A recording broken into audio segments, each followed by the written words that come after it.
सकाळ सकाळी तर स्वयंपाकाची लई घाई असते. त्यामध्ये रोजचाच पडलेला प्रश्न जेवणात काय बनवू. आणि खरंच घरचं काम तर कधीच संपत नाही. आणि घरात शेवग्याच्या शेंगा होत्या, म्हणले आज मस्त शेवग्याच्या शेंगाची रस्सा भाजी बनवू. इकडे डाळ भाताचा कुकर लावले आणि लागले मस्त कामाला. इकडे डाळ भात पण शिजेल आणि इकडे शेंगा पण शिजतील. आणि ह्या उन्हाळ्याच्या सुट्ट्यामध्ये परी इतका पसारा करून ठेवते काय सांगू तुम्हाला. म्हणून तिकडं डाळ भात शिजेपर्यंत इकडे लागले कंबर कसून कामाला.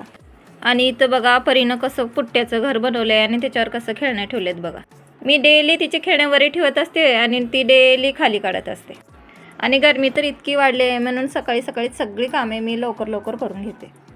आणि ह्या भांड्याच्या रॅकमध्ये मी परीला भांडे लाव म्हणले तर तिने सगळे व्यवस्थित न लावता इकडे तिकडेच ठेवले. आणि इकडे आमच्या परीला बाहेर उन्हात खेळायला जायचं नाही म्हटल्यावर असं रुसून बसले. तिचा काय रुसवा निघतच नव्हता. म्हटले जाऊ दे. आणि आजच्यासाठी इतकंच होतं. भेटूयात उद्या. बाय.